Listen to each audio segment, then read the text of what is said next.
E aí pessoal, essa semana tá tendo. Essa semana não, mas já faz uns dias que tá tendo uma polêmica aí sobre o GPS. E eu gostaria de aproveitar aqui para explicar porque, se você já sabe, né, você não vai perder nada assistir o vídeo, mas se você não sabe, acho que é interessante você aprender.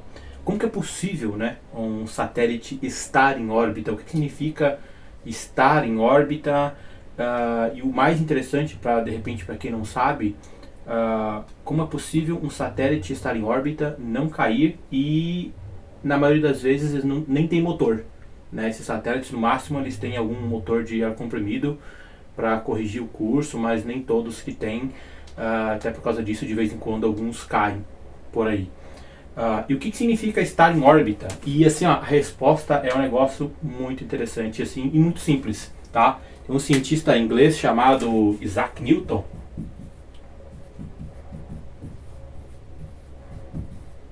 Para quem não sabe, esse é o cara das famosas leis de Newton, que você aprende lá na educação básica. E você também aprende um negócio que chama gravitação universal.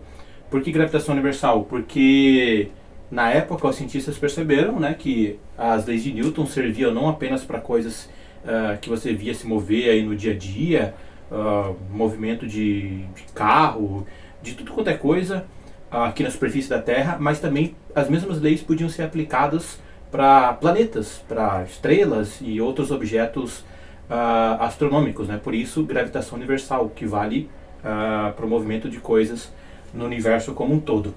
Um negócio interessante é de onde é que vem essa ideia de entrar em órbita. Bom, imagina, por exemplo, você já deve ter visto isso no desenho do Pica-Pau. Imagina, por exemplo, né, você tem aqui a Terra, e você tem um canhão, tá? Vou tentar desenhar um canhão aqui, tipo do desenho animado, é um negócio mais ou menos assim. Se você dispara um canhão a uma determinada velocidade, o movimento natural do projétil é esse aqui, ó. O que o Newton pensou? Isso tem até em livros, né? Esse desenho, né? Essa ilustração.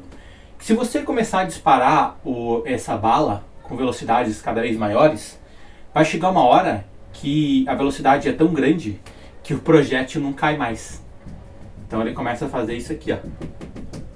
E isso é o que a gente chama de entrar em órbita. É quando a velocidade de alguma coisa que está se movendo acima da superfície da Terra é tão grande que a gravidade não é capaz de fazer ela cair. Na verdade, ela está caindo o tempo todo, ela só não bate na Terra. Por quê? A velocidade dela para frente, chamada de velocidade orbital, ela é tão grande que ela se equilibra, né? Ela é grande o suficiente para se equilibrar, né? Com o projétil aqui, ó, se equilibrar com a força gravitacional puxando ela para o centro. Então, isso aqui chama entrar em órbita. Então, para um corpo entrar em órbita, ele precisa ter uma velocidade suficientemente grande para ele não ser vencido pela gravidade do planeta. Então, isso explica, por exemplo, que cada planeta ou cada objeto astronômico tem uma velocidade orbital diferente.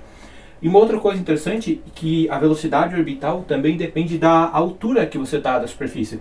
Veja que se a gente colocar esse canhão, por exemplo, aqui mais para cima, a trajetória que o projétil vai ter que fazer é muito maior do que a trajetória desse aqui, né? Muito mais longa essa trajetória. Então, isso obriga que esse cara aqui tenha que ter uma velocidade muito maior. Então, por exemplo, a Estação Espacial Internacional, ela está a uma altura de 400 quilômetros, tá? Vamos tentar desenhar ela aqui, ó. Ela é um negócio mais ou menos assim. Tem os painéis solares, tá? Uma coisa assim, beleza? Ela está a uma altura aqui, ó, de 400 quilômetros. Então isso faz com que a velocidade orbital dela gire em torno de 28 mil km por hora. Inclusive é possível você ver a Estação Espacial Internacional ao vivo. É só digitar lá no YouTube International Space Station Live e você vai ver imagens da Estação Espacial Internacional ao vivo, inclusive mostrando aonde que ela está, né? Ou em cima de qual país que ela está, de qual região e a velocidade que ela está. Você vai ver lá que fica sempre em torno de 27 e 28 mil km por hora. Bom, então para você colocar alguma coisa em órbita, você precisa atingir essa velocidade orbital, que é determinada pela gravidade do planeta, da distância que você está da superfície. Então basta que você lance um foguete, né?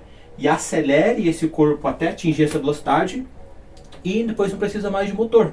Porque nessa altura aqui, o ar, né, a atmosfera ela já é tão rarefeita que praticamente não tem nenhum arrasto, né, nenhum atrito, então esse corpo aqui não vai diminuir a velocidade. Uma coisa interessante, eles usam essa técnica aqui para lançar satélites também, por exemplo, satélites de telecomunicação.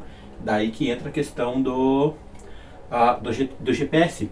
Hoje em dia a gente tem dezenas de milhares de satélites, né, orbitando a Terra em várias direções diferentes.